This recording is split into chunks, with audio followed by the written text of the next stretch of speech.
So, when you think of India today in the eyes of the world, what are the two or three words that jump to your mind? Really, that India matters much more than it used to matter in the past. It's very clear. Okay. And when you think of Mr. Modi as a person and as a prime minister, particularly in relation to the foreign policy record, what are the two or three words that come to your mind?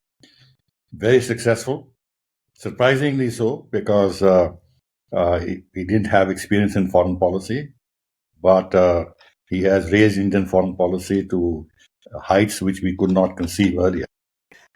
Obviously, before we look at the present and the future, it's good to look at the past.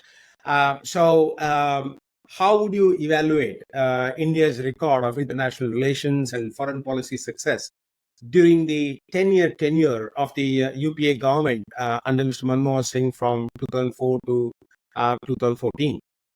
Well, some successes like the India-US nuclear deal, but big failure vis-a-vis Pakistan, unable to have a coherent policy towards Pakistan. Restarted the dialogue with Pakistan even after the Mumbai 2008 attacks.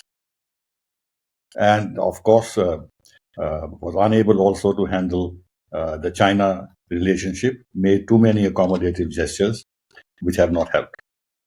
Let's now go to India's relationship with the United States of America. The sole superpower that's left, and we are becoming a soulmate of the sole superpower in some way.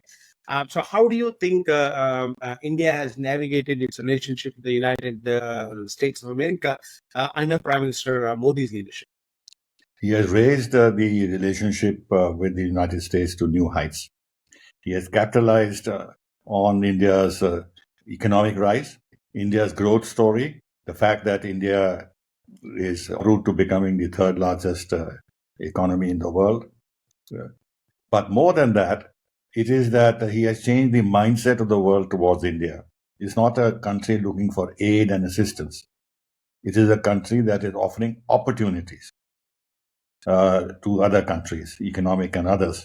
Again, he has deepened the relationship with the United States, signing all the foundational agreements, defense ties or acquisition of defense platforms from the United States, as is into 22 billion. The visit that he made in June last year to United States and the manner in which he was treated by the Biden administration shows how much the United States has begun to value this relationship.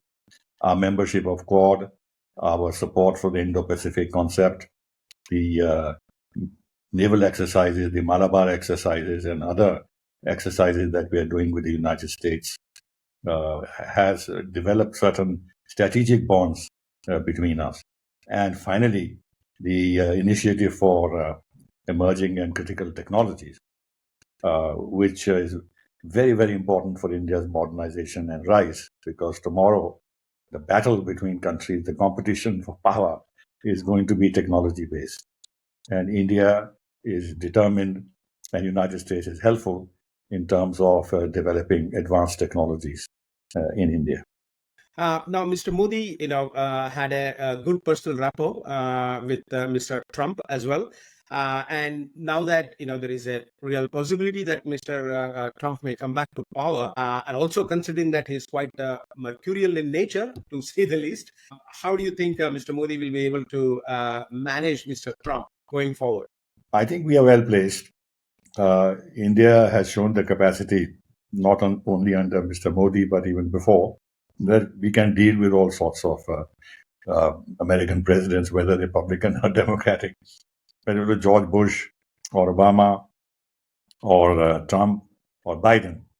And Modi, as you know, developed a very good personal rapport with Trump.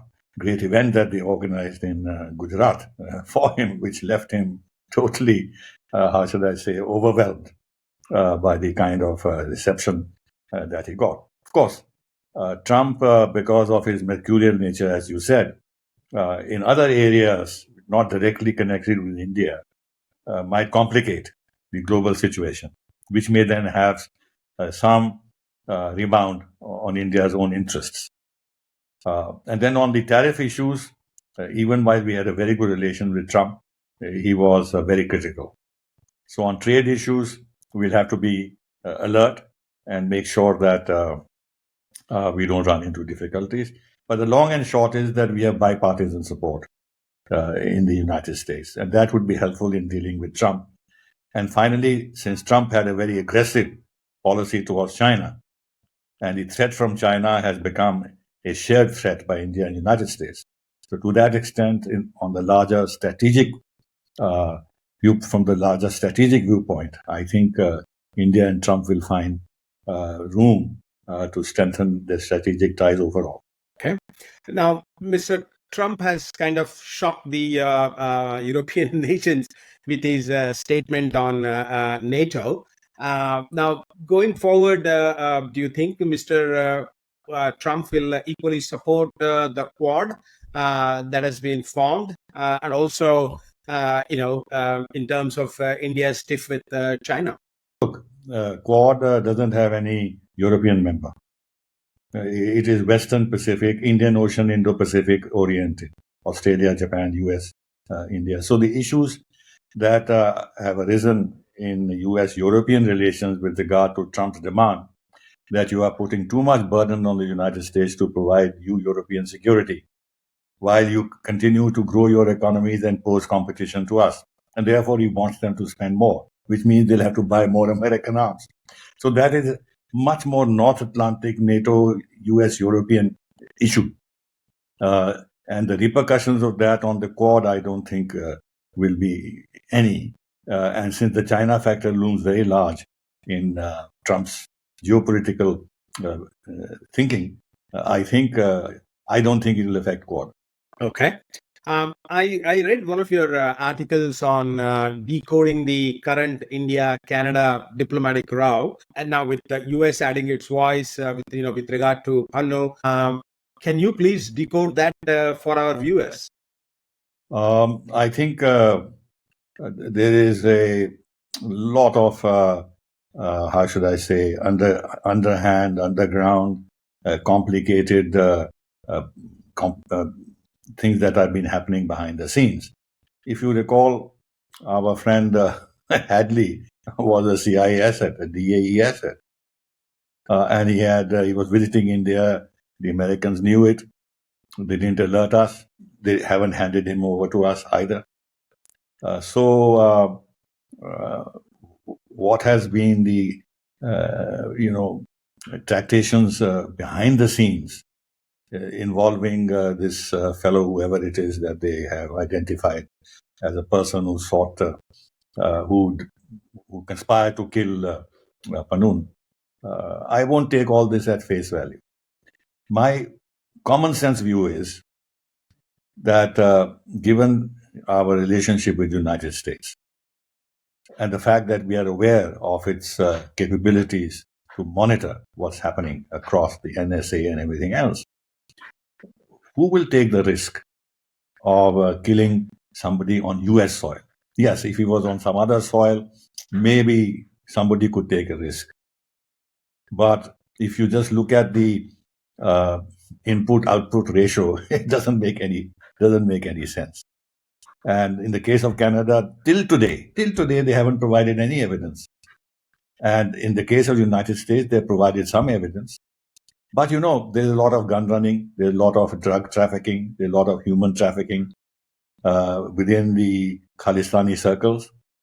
And one really doesn't know how much of involvement there is of these elements in the attempt to kill Panuns. So I would say it's a very, very murky affair, and we should not reach any judgment on this unless the facts are better known and unless there's a proper trial in United States where they'll be obliged to provide evidence, and then we'll see. Now, they want India to investigate, which we have agreed to, but that doesn't mean that there is some official element involved. It merely means that there are elements involved, and we will look into it, and this could be connected to these Khalistani terrorists and gun runners and drug trafficking and drug traffickers. Now, at the recent Raisina dialogue, Mr. Jaishankar made a very important statement that it's not Russia that the West needs to be focusing on. It's in fact China, because that's the biggest disruptor of the rules-based world order. Do you agree with that assessment? My impression is that he didn't name China, or he put the situation in the stark terms that you have paraphrased.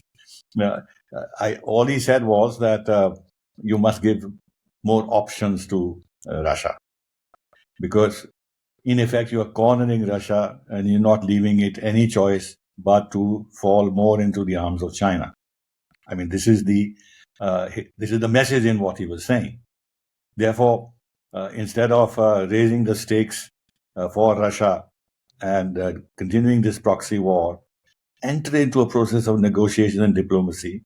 So that will take Russia off the hook in terms of its dependence on China.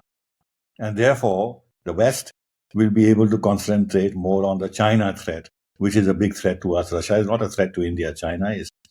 So this is the message that he gave, but without putting it in black and white terms as you have just done. Okay. Now, India obviously has steadfastly stood with Russia despite its escalating tensions with the West.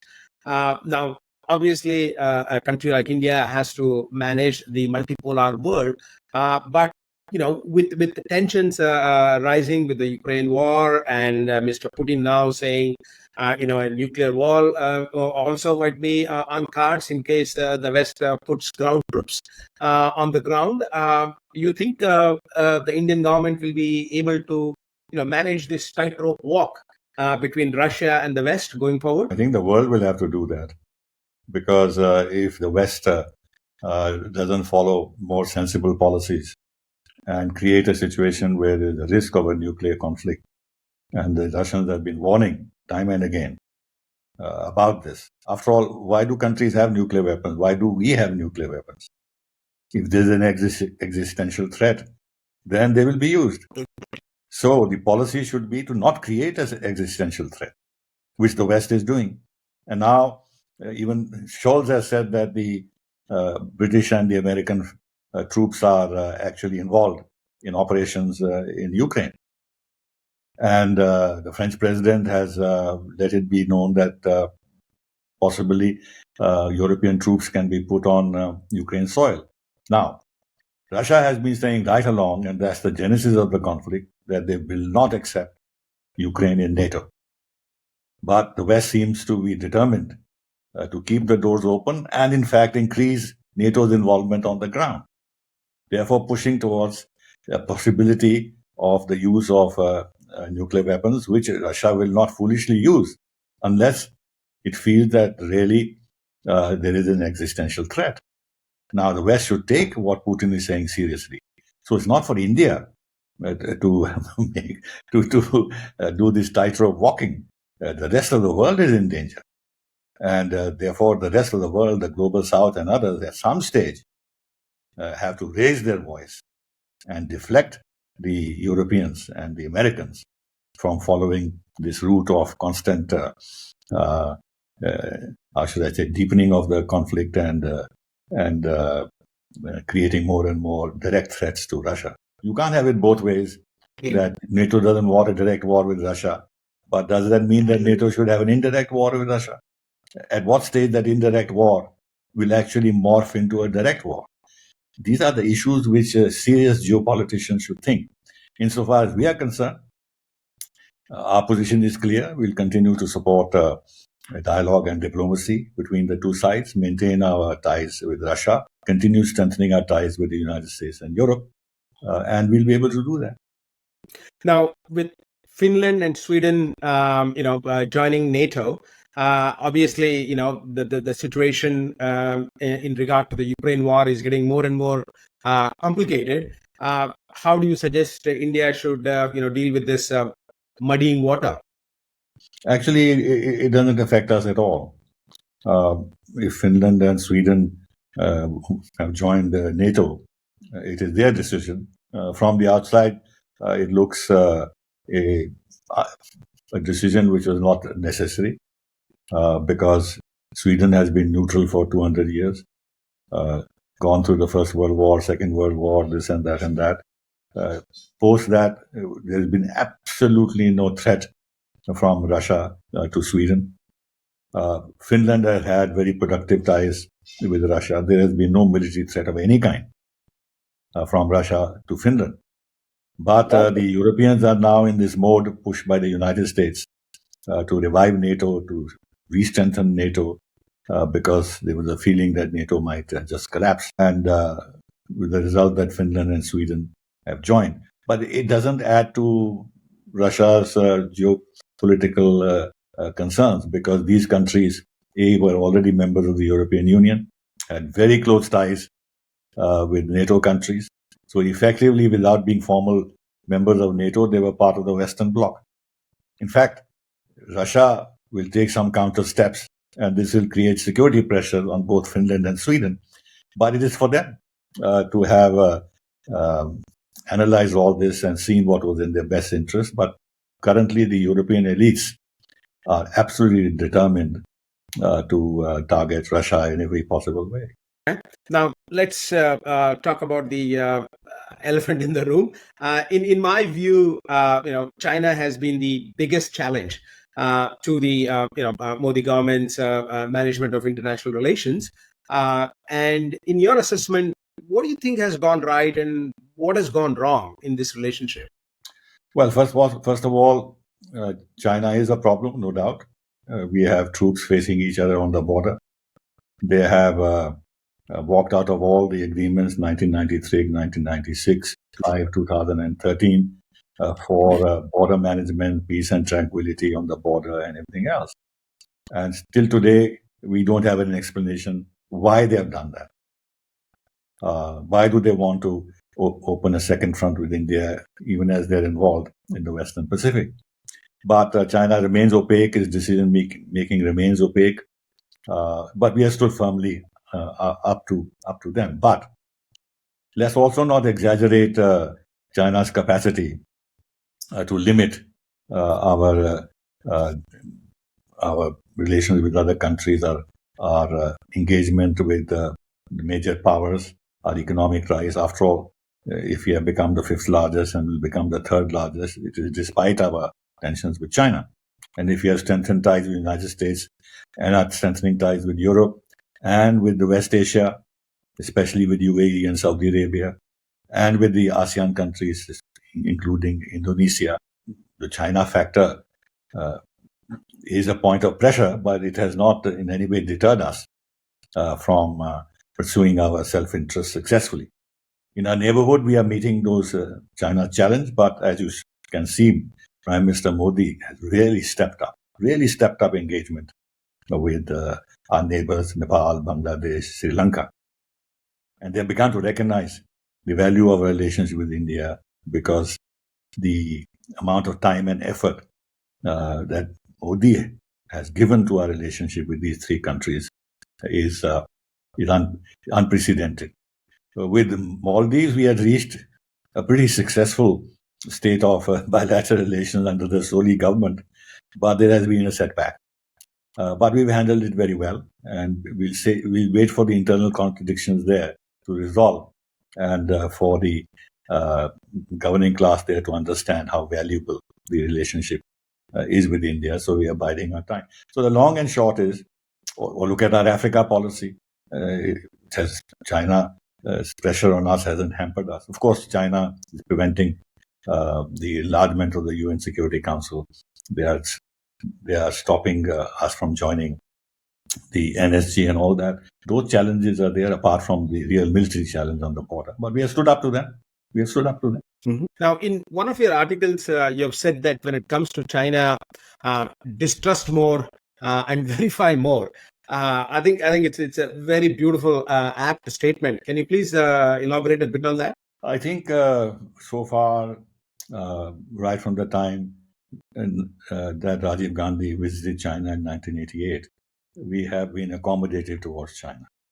They provoked us constantly, by claiming Arunachal Pradesh, by giving stapled visas, by denying visa to the army commander of the north, who was on an official visit, was to go to China on an official visit. The CPEC corridor, strengthening Pakistan's strategic capabilities, renaming localities in Arunachal Pradesh with Chinese and Tibetan names, calling Arunachal Pradesh South Tibet. But all this while, we continued to have an accommodative posture. In 2005, we even declared we had a strategic partnership with China. I went along with Prime Minister Modi to China when we set up the special representative mechanism. That has petered out. We've had 22 rounds of negotiations at the military level, but with only partial results. Modi had 2 informal summits with Xi Jinping apart from bilateral visits. But now, I think we're very clear in our mind that we can't have normal relationship with China for the foreseeable future. And our foreign minister is constantly saying there cannot be normal relations with China unless there is a normal situation on the border. So I think it's quite clear that for the time being, we don't foresee any reduction of real tensions with China. And China will remain a problem, but we have the capacity to meet that challenge. How realistic you think is the world's assessment of China's military strength? Because some analysts have suggested that the last time China had a direct combat experience was 40 years ago. So is it mostly bluff, or how should India see China if it comes to serious conflict? Well, I think we should not at all think of a serious conflict, because a serious conflict would mean a great deal of vulnerability on the Indian side, because China is sitting in Tibet, and the heartland of India is next to Tibet. The heartland of China is far away from us. So if it came to more than a border conflict, then we'll be vulnerable until we develop more our capability, launch missiles, ICBMs and everything else, which we are doing. That's one aspect of it. When it comes to the border conflict, we can stand up to China and actually give it a bloody nose. But we'll suffer, but they will suffer equally, if not more. This is short of an all-out war. They are very vulnerable on sea, because all their lines of communication, trade, energy, everything else goes there. And for the next 5-10 years, they'll remain vulnerable. So if they start something big, then they have to factor in this, that they will be starved of energy, and their trade will be totally disrupted with serious consequences internally. But with regard to their actual military strength, I think it is recognized that it is pretty formidable. They have now the largest navy in the world in terms of number of ships, not in terms of tonnage. They have developed denial technologies. They are expanding the size of their nuclear arsenal. They are building more ICBMs. Their overall military capabilities in terms of air force and this and that is quite impressive. It should not be downplayed. Okay. Maybe, and I'm sure it's not as efficient as Western military equipment, but in the case of India, they don't need that kind of really top of the class equipment. So there it is. Okay. So going forward, at least in the near future, until we develop our infrastructure, near the border, and become economically more powerful, strategic restraint is the best way to go. Yes, which we are doing. That is why we are engaging them in a dialogue. At the same time, while we have restricted their entry into our sensitive areas in terms of investment, but the trade is going on. In fact, it's $135 billion with $100 billion in India's deficit, because we need these intermediate goods from China for our own export. And there is resistance in India to impose more tariffs. Where we can do something is to stop these low technology items to come from China and block them somehow. But in terms of other inputs, China now controls solar panels, it controls all the critical minerals and inputs that go into electrical vehicles. So these are challenges that not only India, but other countries also face. Therefore, you're right, strategic restraint, but standing up to China where we need to, whether it was at Doklam, whether it was at Galwan, and whether it is today, we are entering the fourth year of a winter deployment, and we are building an infrastructure to be able to cope with the challenge better. Now let's talk about Pakistan. Is it fair to describe Pakistan as a snake in the backyard that is dancing to the tune of China? That is true. Right from 1963, when they signed the so-called border agreement and Pakistan ceded part of Jammu and Kashmir to China, China gave them nuclear technology, missile technology. It's the biggest arms supplier to China. It supports China in all international forums. Even on the issue of terrorism, they support them, saying that Pakistan has sacrificed a lot in terms of combating terrorism. They block India's attempt to inscribe known terrorists on the UN list of international terrorists. They are supplying submarines to Pakistan. They're building Gwadar. They will, I think, in due course, establish a military base in Pakistan. If it's not Gwadar, it will be Jiwani. They have created a two-front situation for us. So, and the CPEC and everything else. So yes, they have effectively used Pakistan to try and strategically neutralize India. They have partially succeeded, but not fully, because Pakistan is in serious trouble. It is semi-collapsing, and the BRI project in Pakistan has run into trouble. So we have a few years in which we can build up our capabilities, economic and military capabilities, in order to have better deterrence vis-a-vis the double threat we have from China and Pakistan. Okay.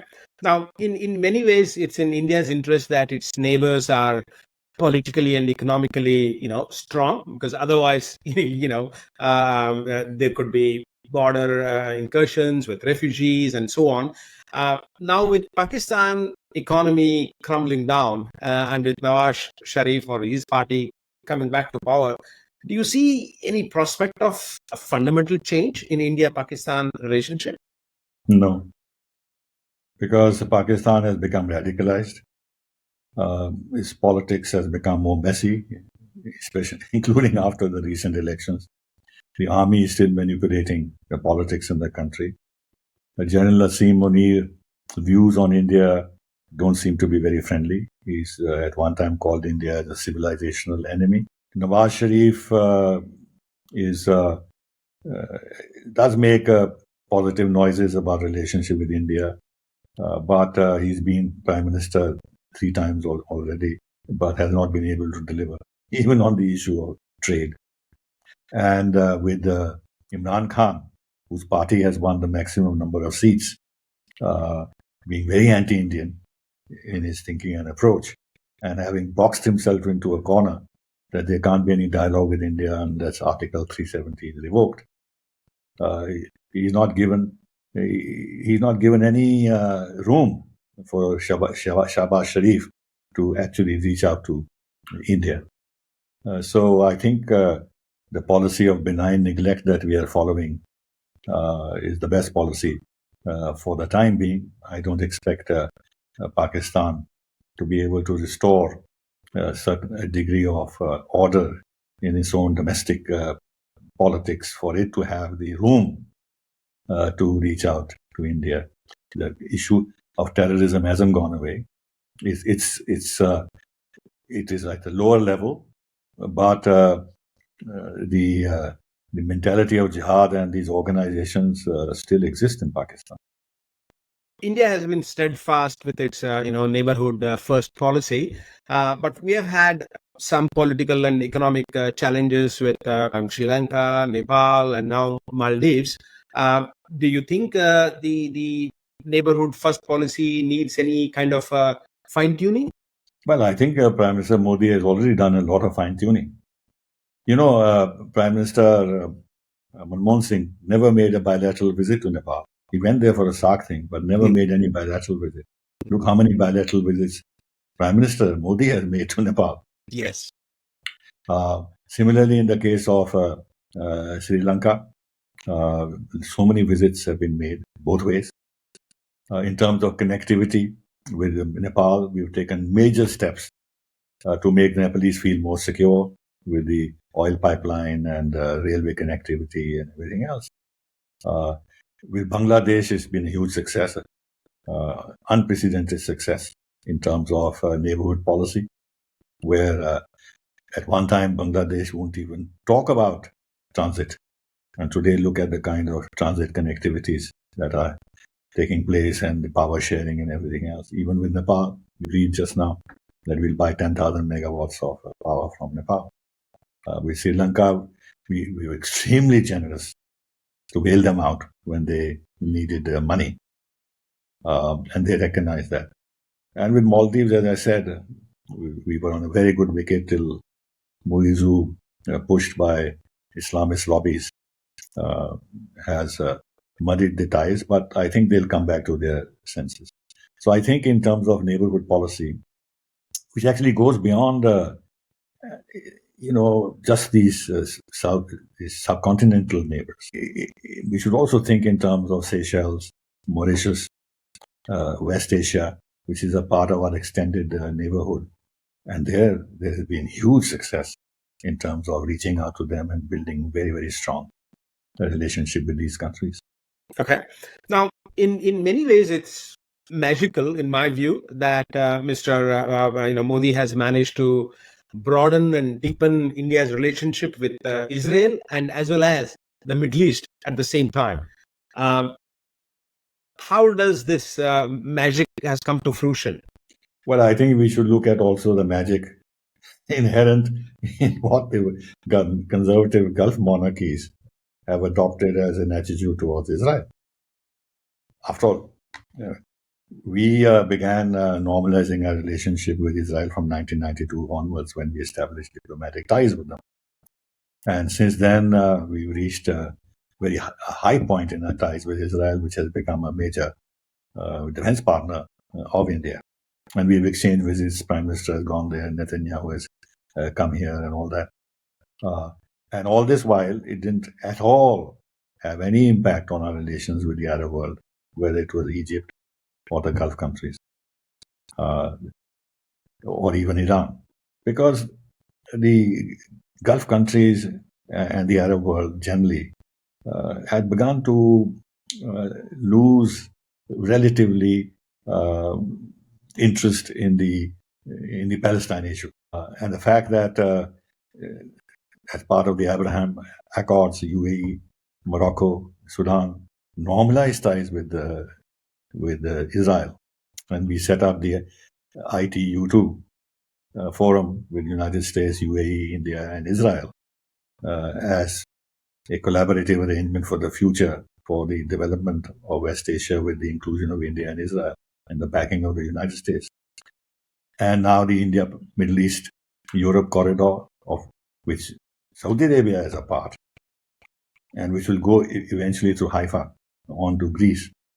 All this shows that the Gulf countries themselves have a very different view of how the Israel issue and the Palestine issue should be dealt with.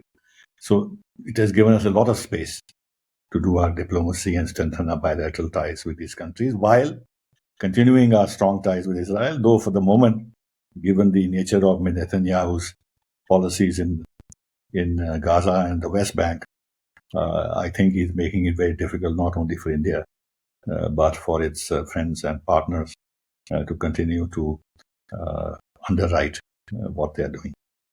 So from being a snake charmer to Chandrayaan, India has come a long way. And of course, with the Modi government's initiative with regard to climate change, vaccine diplomacy, and a champion of global South. Do you think the world sees India as a Vishwamitra, a genuine friend? I think we should always keep in mind that global politics is a very unsentimental affair. After all, at one time, the United States was aiding us, food grain supplies, and everything else. And but I don't think we factored that into our overall policy towards the United States, because there were other issues on which we differ. Each country will look after its national interest. Now, what has really happened is that India has begun to loom very large on the international landscape as a result of its economic rise, its talent, human talent, its very strong leadership. The Greek Prime Minister the other day, when he spoke at Raisina, talked about the visionary leadership of Modi. And this is something which other world leaders also acknowledge. They've got very good personal rapport with Prime Minister Modi.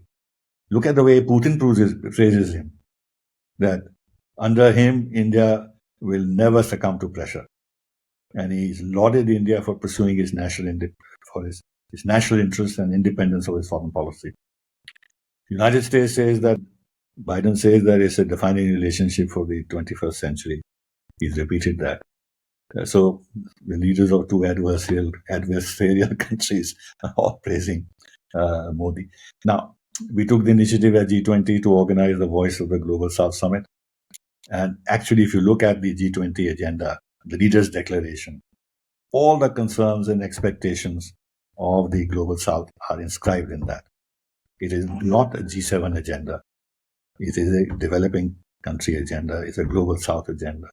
So to that extent, there's recognition, and that vaccine maitri that you spoke about has earned us tremendous goodwill amongst the countries who felt neglected and endangered by the pandemic and not getting support from anywhere. And India, with its 1.3 billion population at that time, was willing to provide them vaccines. And now this global public infrastructure and everything else has become very attractive to developing countries. This whole direct benefit schemes and Aadhaar and everything else. So India has now a lot to offer. And with Chandrayaan, this happened when the BRICS summit took place.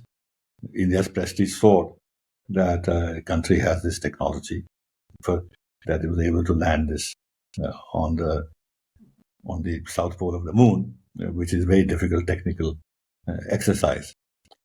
So I think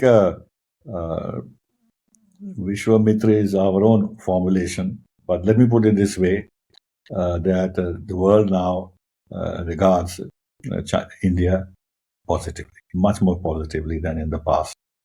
Mm-hmm.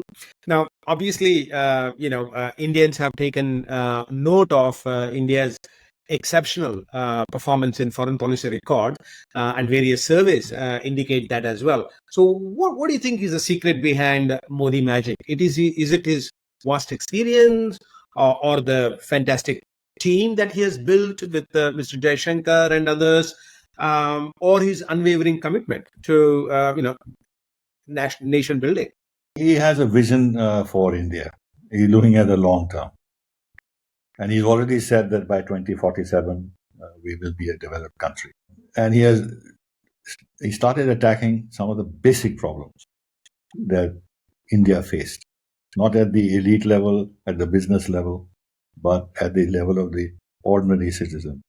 And all the schemes that are there about Swachh Bharat and building toilets and insurance and health schemes, and bringing electricity to the villages, bringing even 5G now to every corner of India, and this digitalizing the economy, and then trying to make ourselves self-reliant with Atmanirbharta, not only in manufacturing, non-defense manufacturing, but even in defense manufacturing. All this has he's put India on the map as never before, as never before. And the fact that we are now the most populous country in the world with a huge talent pool, with the rest of the developed countries aging very badly. So our trained, skilled population has become a public good. And with this will then increase our outreach to various corners of the world. That is also an asset that we have. And the whole Modi's focus on startups and this and that, because they are the incubators of new technologies, bringing the private sector into space, bringing the private sector into defense in a big way. These are the things which are noted, and making, ease of doing business, those steps that he has taken, and the fact that we are receiving a huge amount of FDI. We have weathered the post-COVID and the post-Ukraine conflict as an economy very well. We are supposed to be in a sweet spot, and we are the fastest growing large economy in the world. All this goes to the credit of the leadership of Prime Minister Modi and the team he has built around him. Yes. Okay. Now, my final question to you. Obviously, international relations is a work in progress.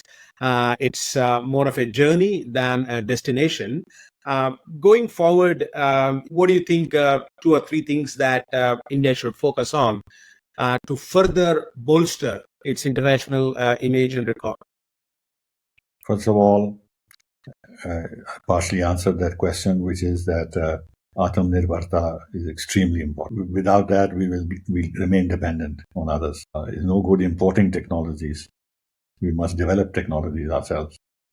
In defense, we should be as self-sufficient as possible, so that we are not dependent on any external power, even if it's the friendly power, because disruptions can take place, as we've seen in the case of the Ukraine conflict, where Russia now has to concentrate on its own defense industry and the challenges it faces, rather than supplying defense material to others.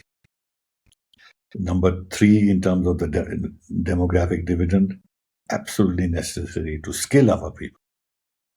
Without skilling, the expanded or the increasing demography will become a burden. So we have to do that in terms of skilling. We have to overall strengthen our security on the borders. That's where the challenge is. We should also focus a lot on technology. I'm very glad that Tata and the TSMC are agreed to develop a semiconductor for Indian chips technology.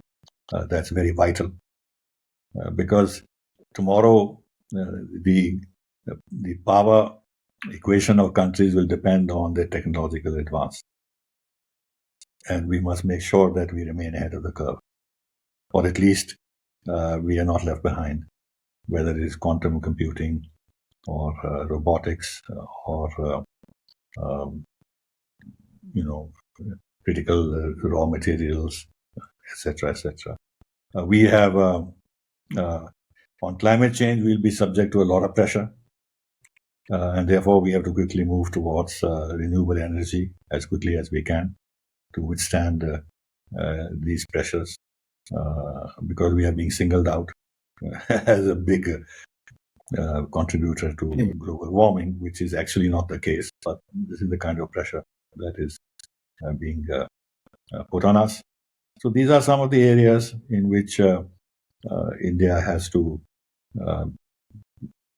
concentrate and make sure that, as Jaishankar has said, that we should be players and not simply a playing field. Okay. Thank you. So essentially, a lot has been achieved, but a lot more needs to be achieved as well.